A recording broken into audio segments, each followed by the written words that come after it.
ശ്രീ തിരുവഞ്ചൂർ രാധാകൃഷ്ണൻ, നമുക്കറിയാം കഴിഞ്ഞ കുറച്ച് നാളുകളായി പോലീസ് സേനയിൽ കടുത്ത അമർഷമാണ് നിലകൊള്ളുന്നത്. ആ ഒരു സാഹചര്യത്തിൽ മിനിസ്റ്റീരിയൽ ജീവനക്കാരെ നിയമിച്ചത് കടുത്ത അതൃപ്തിയിലേക്ക് പോകുന്നൊരു സാഹചര്യമുണ്ട്. ഇതിനോട് എങ്ങനെയാണ് പ്രതികരിക്കുന്നത്? യഥാർത്ഥത്തിൽ ഗവൺമെന്റ് നേരത്തെ പരിഷ്കരിക്കേണ്ടതായിരുന്നു. വോളണ്ടിയർ റിട്ടയർമെന്റ് എടുത്ത് പോലീസ് സേനയിൽ അസാധാരണമായ രൂപത്തിലുള്ള ആളുകൾ സേനയ്ക്ക് പുറത്തേക്ക് പോയി. മാത്രമല്ല, മെന്റൽ സ്ട്രെസ് കൊണ്ട് ആത്മഹത്യ ചെയ്ത പോലീസ് ഉദ്യോഗസ്ഥന്മാരുമുണ്ട്. അപ്പൊ സ്വാഭാവികമായിട്ട് നീറിപ്പുകഞ്ഞു വരുന്ന ഈ പ്രശ്നത്തെക്കുറിച്ച് ഗവൺമെന്റ് ശ്രദ്ധിച്ചിട്ടില്ല എന്നുള്ളതല്ലേ അതിന്റെ പ്രധാനപ്പെട്ട പ്രശ്നം. അതുകൊണ്ട് അത് പരിഹരിക്കുന്നതിന് വേണ്ടിയുള്ള എല്ലാ മാർഗവും ഒരു ഗവൺമെന്റാണ് തേടേണ്ടിയിരുന്നത്. പക്ഷെ ദൗർഭാഗ്യവശാൽ അതൊന്നും ഉണ്ടായില്ല. താഴെ തലത്തിലുള്ള പോലീസുകാരൊക്കെ അവർക്ക് വളരെ ബുദ്ധിമുട്ടാണ്, പ്രയാസങ്ങളാണ്. ആ ജീവിതക്ലേശം പരിഹരിക്കുന്നതിന് പോലും കഴിയുന്നില്ല. യഥാർത്ഥത്തിൽ ഗവൺമെന്റിന് ചെയ്യാവുന്ന ചില നടപടികളുണ്ട്. ഭാര്യയും ഭർത്താവും ഏറെക്കുറെ ഒരുമിച്ച് ജോലി ചെയ്യുന്നത് പോലെ, അതല്ലെന്ന് വരിൽ കുടുംബത്തിൽ പോയി മടങ്ങി വരാൻ പറ്റത്തക്ക വിധത്തിലുള്ള ട്രാൻസ്ഫർ കൊടുക്കുന്നതല്ലേ നടപടികൾ എടുക്കുന്നതല്ലേ നല്ലത്. അതിനേക്കാളപ്പുറത്ത് ചെറിയ കുറ്റങ്ങൾക്ക് പോലും അവർക്ക് പരേഡ് പറയുകയാണ്. കഠിന പരേഡിന് വിധേയരായി വരുന്ന പോലീസ് ഉദ്യോഗസ്ഥർ സത്യത്തിൽ ഏറ്റവും കൂടുതൽ വിഷമിക്കുകയാണ്.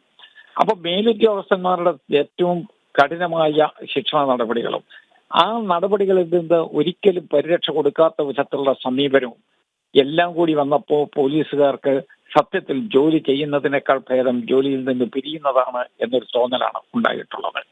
ഈ തോന്നലാണ് ഈ കാലഘട്ടത്തിൽ പോലീസ് സേനയിൽ ഉണ്ടായിരിക്കുന്ന ഏറ്റവും വലിയ അസംതൃപ്തി. അതോടൊപ്പം അടുത്ത കാലത്ത് പൊളിറ്റിക്കലി മോട്ടിവേറ്റഡ് ആയിട്ട് നിയമനം കിട്ടിയ പോലീസ് ഉദ്യോഗസ്ഥരുണ്ട്. അവർ ഈ ആളുകളെ കൂടുതൽ ക്രൂരമായ രൂപത്തിൽ പീഡിപ്പിക്കുകയാണ്. അപ്പൊ അതുകൊണ്ട് ഭരണത്തിന്റെ പിന്തുണയോടുകൂടി, ഒരു കക്ഷിയുടെ പൂർണ്ണമായ പിന്തുണയോടുകൂടി, അസോസിയേഷനുകളുടെ സഹായത്തോടുകൂടി നടത്തിക്കൊണ്ടിരിക്കുന്ന അതിക്രൂരമായ ശിക്ഷണ നടപടികൾ ഇതുവരെ പുറം ലോകം കണ്ടിട്ടില്ല എന്നുള്ളതാണ് യാഥാർത്ഥ്യം.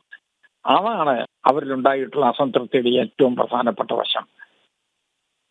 ശ്രീ തിരുവഞ്ചൂർ രാധാകൃഷ്ണൻ, മറ്റൊരു കാര്യം കൂടി, കടുത്ത സാമ്പത്തിക പ്രതിസന്ധിയിൽ കൂടിയാണ് സംസ്ഥാനം കടന്നുപോയിക്കൊണ്ടിരിക്കുന്നത്. ജോലിയുടെ അമിതമായ ഒരു ടെൻഷൻ അല്ലെങ്കിൽ ഡിപ്രഷൻ നേരിടുന്ന പല ഉദ്യോഗസ്ഥരും അടിസ്ഥാന സൗകര്യങ്ങൾ പോലും ഇല്ലാതെ വലയുന്ന ഒരു സാഹചര്യം കൂടിയുണ്ട്. AC ഇടാൻ പാടില്ല, പെട്രോൾ ഇല്ല, ഫാൻ ഇല്ല, അല്ലെങ്കിൽ വൈദ്യുതി ഉപയോഗം കുറയ്ക്കണം. ഇങ്ങനെ കടുത്ത നിയന്ത്രണങ്ങൾ കൊണ്ടുവരുന്ന സാഹചര്യത്തിൽ ഏത് രീതിയിൽ ഇനി കൈകാര്യം ചെയ്താലായിരിക്കും സേനയെ കൂടുതൽ സുരക്ഷിതമാക്കാൻ സാധിക്കുക, അല്ലെങ്കിൽ വ്യക്തമായി തന്നെ കൈകാര്യം ചെയ്യാൻ സാധിക്കുക? ഇപ്പോ യഥാർത്ഥത്തിൽ പോലീസ് സേനയ്ക്ക് അനുഭവപ്പെട്ടുകൊണ്ടിരിക്കുന്ന ഒരു പ്രശ്നത്തെക്കുറിച്ചാണ് എന്നോട് സൂചിപ്പിച്ചത്. പെട്രോൾ അടിക്കാൻ നിവൃത്തിയില്ല. സ്ഥലത്തെ പ്രമാണിയുടെ മുമ്പിൽ ചെന്ന് വേണം പെട്രോൾ അടിപ്പിക്കാൻ. അല്ലെങ്കിൽ അവർക്ക് സ്വതന്ത്രമായി പ്രവർത്തിക്കാനുള്ള നിവൃത്തിയില്ല. കുറ്റക്കാരാണ് എന്ന് കണ്ടാൽ പോലും ഈ സാമ്പത്തിക ശക്തിയുള്ള ആളുകളുടെ മുമ്പിൽ മുട്ടുമടക്കേണ്ടി വരുന്നു എന്നുള്ളതാണ് പ്രധാനപ്പെട്ട കാര്യം.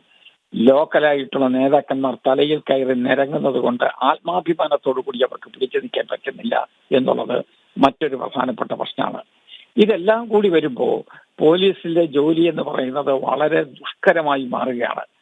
അതോടൊപ്പം അതിനോടനുബന്ധമായി ഒട്ടനവധി കാര്യങ്ങളുണ്ട്. ഈ ചെറിയ സമയം കൊണ്ട് അതൊന്നും പറഞ്ഞു തീരാൻ പറ്റുന്നതല്ല. യഥാർത്ഥത്തിൽ പോലീസുകാർ അനുഭവിച്ചുകൊണ്ടിരിക്കുന്ന വിഷമത്തെക്കുറിച്ച് ഒന്നുകിൽ ഗവൺമെന്റ് അന്വേഷണത്തിന് വേണ്ടിയുള്ള ആളുകളെ ചുമതലപ്പെടുത്തണം, എന്നിട്ട് ഒരു പുതിയ പോലീസ് ആക്ട് കൊണ്ടുവരുന്നതിനെ കുറിച്ച് ആലോചിക്കണം. ഇന്നുള്ള നിലവിലുള്ള സാഹചര്യത്തിൽ നിന്ന് അവരെ രക്ഷപ്പെടുത്തുന്നതിന് വേണ്ടിയുള്ള നടപടി ഉണ്ടാകണം. വളരെ നന്ദി തിരുവഞ്ചൂർ രാധാകൃഷ്ണൻ, ഈ ഒരു നിമിഷത്തിൽ നമ്മോടൊപ്പം ചേർന്നത്.